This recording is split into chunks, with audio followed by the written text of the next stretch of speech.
welcome to Warwick TV News. In this news show, we'll be bringing you The latest on the student top-up fee protests, the current bus situation and congestion, a report on the progress of the union rebuild, and a roundup of events at the Arts Centre.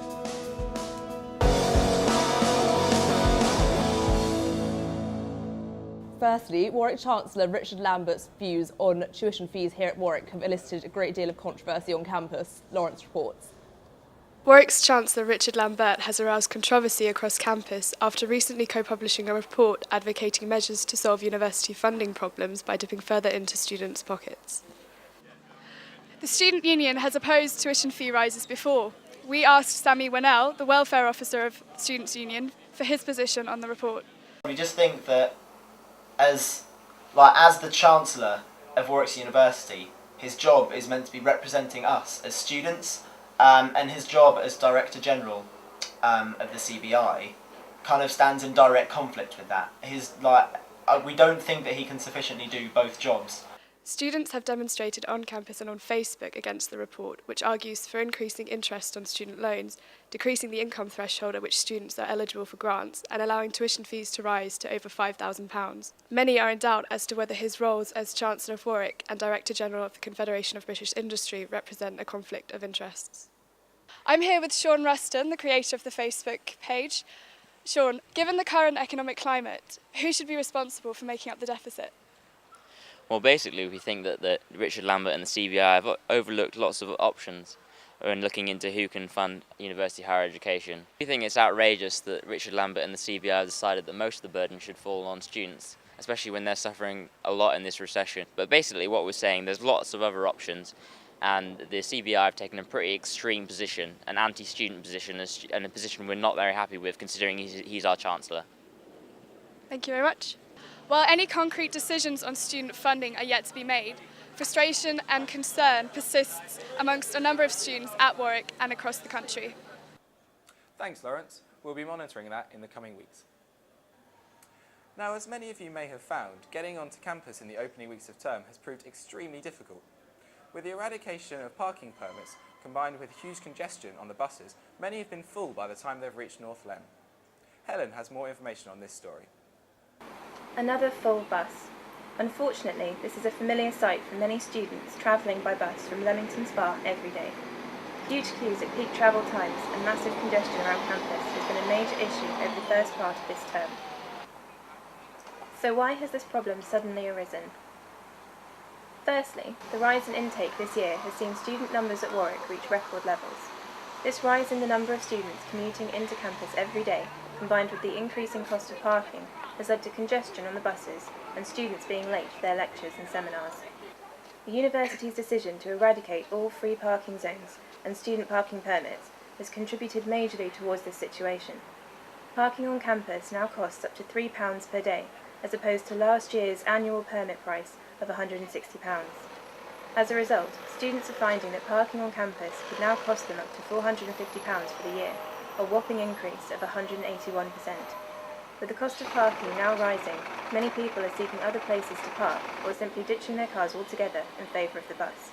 Either way, congestion has become a major issue for the university and its surrounding areas.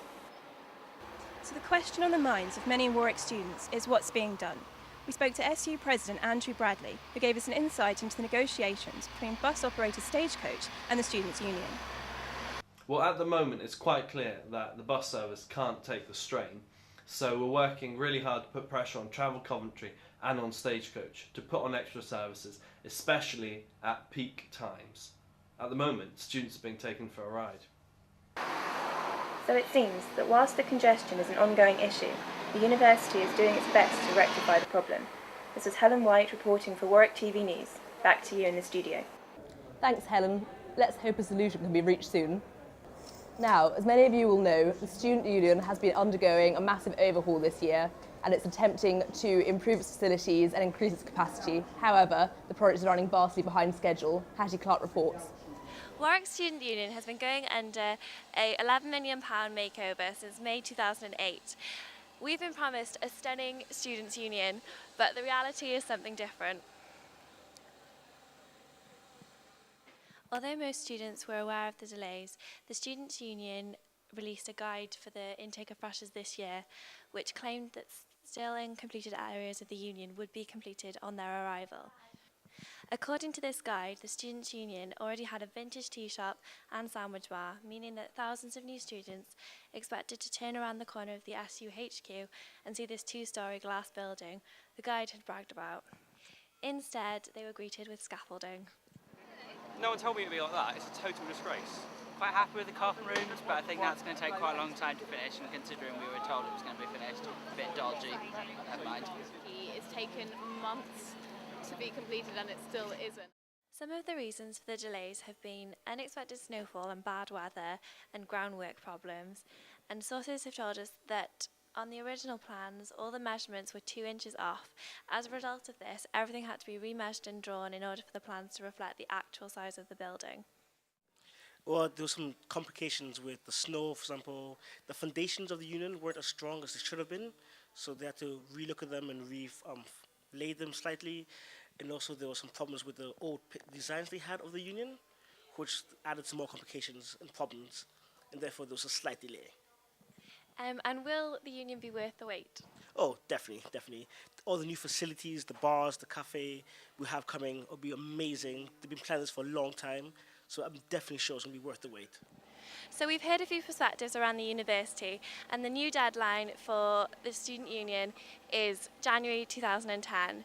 And if it ever comes, it will definitely be fantastic. Very exciting.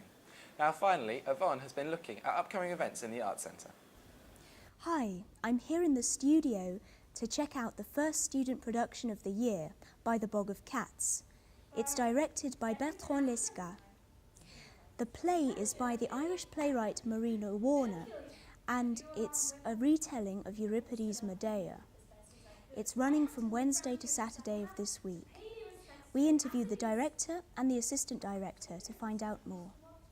Well, the play is set in Ireland, and it's not time specific, so it could be any time in Ireland, and it's about a community that lives in a bog. It's called By the Bog of Cats, and it's about a community who kind of falls apart because one person is an outsider and they don't recognize that she has a right to be there. It's about relationships, it's about mothers and daughters and how that relationships can carry on and be quite cyclical.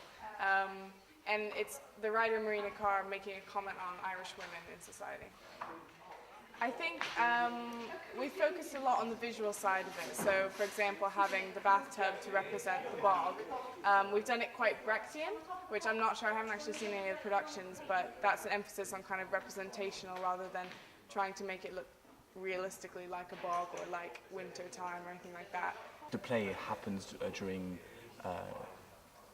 Esther Swain's ex-husband's wedding, Carthage Kilbride, and she's going to strive to get a daughter back because Carthage wants to take Josie away with him and his new fiancée.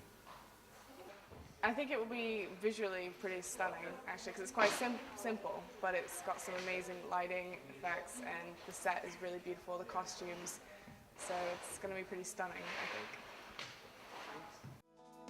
Sounds interesting.